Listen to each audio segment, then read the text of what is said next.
Hey everyone, I'm Demis Hellen and welcome to the Modulator series here on the Cubase channel. We're going to be looking at all of the new modulators that have come with Cubase 15 and we're going to take a look at how to use them in the context of electronic music. We're using a deep house track for this, but it applies to any sort of electronic music.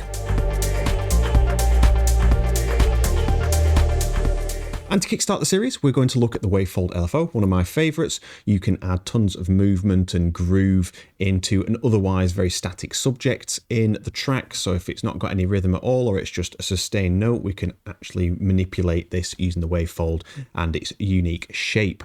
So let's have a look at the Wavefold first, and then we'll listen to the track that we're working on and the particular sound that we're working on. So the Wavefold LFO here is essentially a sine wave. So if we turn fold down to 0, we've got the speed on half a beat at the moment. You can see it's just a sine wave. We can change the speed of the note here with this control. The folds, the shape, and the phase. They're the main features of this particular LFO. Now, if we introduce a fold, you can see you start getting this sort of M and W shape, and that's because the peaks and the troughs are now being folded back in on themselves. So it's still a sine wave, but you can see as it gets to the top, it folds it back in. Very, very simple stuff, but it gives you a lot of options in terms of shaping sound. And if we go all the way up, we can introduce 6 total folds, which gives some really wacky results depending on what you're giving or actually shaping it with. Then we have the shapes. So you can see here we can go much more linear with this. So now it is just like mountains. I'm going to describe it as, so instead of a curved fold, it's now just a nice peak fold on there. And if we look at this, we're now using a triangle. So that's why it looks like that. And we can sort of go between a triangle and a sine wave there. Okay, let's put that fold back to 1. And then phase is where this starts in the sequence. So at the moment with phase set to 0, it will start on the playhead as soon as you start playing. But if you set this phase to, say, 180 degrees off, I'm just going to put it somewhere close, it's actually going to start halfway through this cycle. And so instead of starting at the bottom of the ramps, let's just slow this down. So instead of starting here at the bottom and rising up and then folding in, it will start halfway through the fold instead, because we set it to 180, it's halfway through the cycle of the waveform. So that's what's happening with that. So we've got a little bit of maneuverability for the groove. So let's listen to the track that we are looking at here first.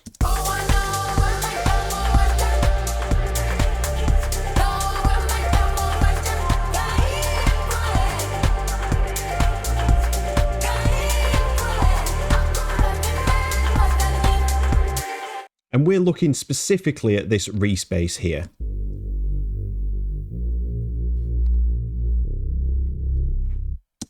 So at the moment, nothing is happening.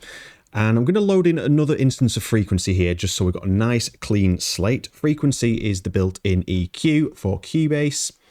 And if you're finding this is a little bit too small, a little tidbit of information here, if you click the functions arrow at the top here, user interface scaling, you can scale your interface as big or small as you need it for your screen resolution. Really nice little tip, but I've got it at this size so we can see both the wavefold and the EQ. So what we're going to do is grab EQ 0.8 and I'm going to change this to a 24 dB cut. In fact, no, we're going to go 12. I wanted to do that. And we're going to automate this now. So I'm just going to leave it at maximum and I'm going to click plus, and you'll see now it wants to learn where to connect, and I'm just going to click frequency. Now it's not doing anything at the moment. You can see it's just doing the lower portion of that particular shape at the moment. And that's because we've got it on bipolar. So if we click this little button here, we could turn this back to unipolar. And what that does is make sure that it just moves one direction, depending on which way you set it. Are you going to negative values or positive? So we are going to set this negative. And you can see now it's going to operate in one direction based on that. And you can see it creates like a little bounce. It goes to the bottom, bounces, top, bounce, and back. So you can see where the groove comes in when you set the different note speeds here. So let's have a listen to how this sounds right now.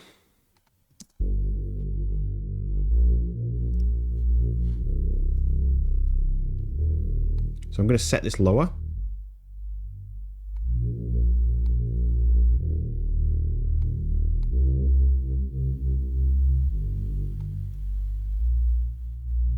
So what I'm trying to do is sort of remove the upper harmonics of this particular respace and leave just the fundamental in there. So we've still got bass, but it's just momentarily just sort of not phasing out, but removing those upper harmonics, and it's going to add a bit of groove. So it's going a bit too far at the moment. So down here, I'm just going to set the modulation depth, bring that back to about 11. And in fact, we'll go up to a 24 dB cut here. And then if we set that to a faster speed, let's say half a beat, which it was set at,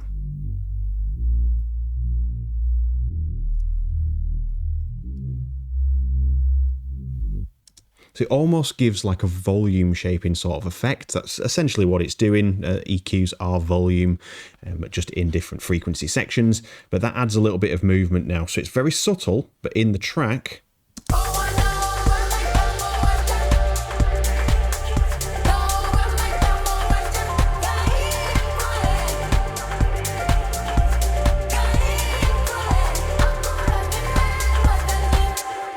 and I think what's going to be best for this episode is if we just remove the vocals for now, so we can just focus really on that bass.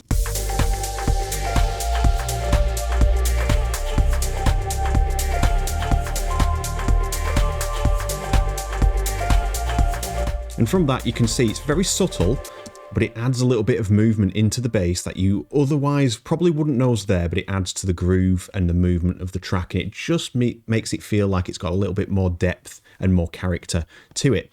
And another way that we could use the Wavefold LFO is like I've done here. This is a hat track. So this is a little loop that I've got going. Let's have a listen.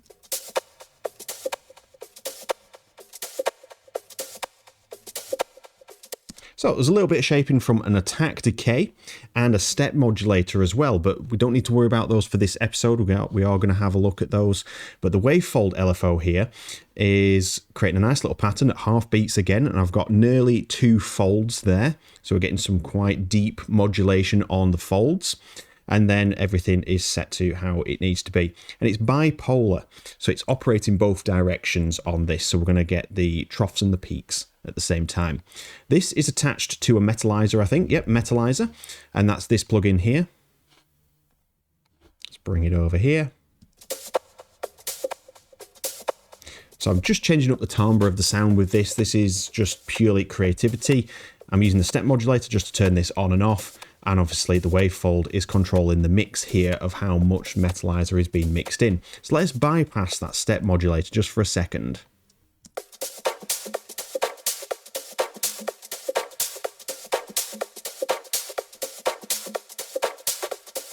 So it gives you a bit more of a groove, and if we layer the original ones in with it,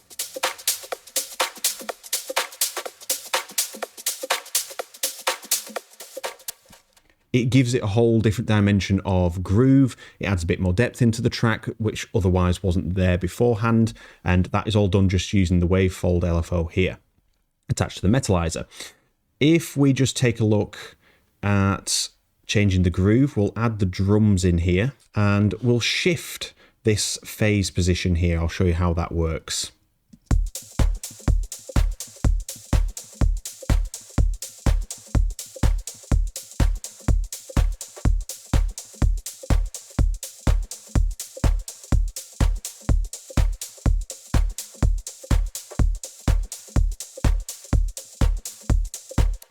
So I'm shifting the phase left and right, and if we keep the phase at 0, you can hear the claps are accentuated because we're hearing some of the clap come from this sound here.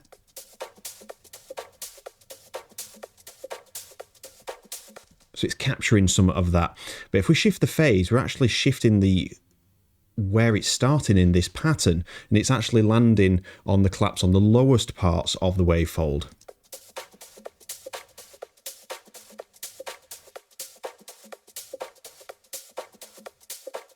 So now we can control how much of that clap we hear. Do we want it to be a bit lower? Do we want it to be full and loud? And we can control that using that phase. So that, my friends, is the Wavefold LFO, one of my personal favorites for Cubase 15. We can add groove, and you can see how we can shift things around using the different fold types, the different speeds, and even with that phase control of where that waveform is going to fall within the particular sound that we are modulating and the parameter that we're using. So that is the end of this episode. Hopefully you enjoyed it. If you have any questions, you can always ask away in the comments. I do come in and monitor the comments here as well, so if you want to ask anything, you can do. Thank you very much for watching. I will look forward to seeing you all in the next episode. I'll see you there.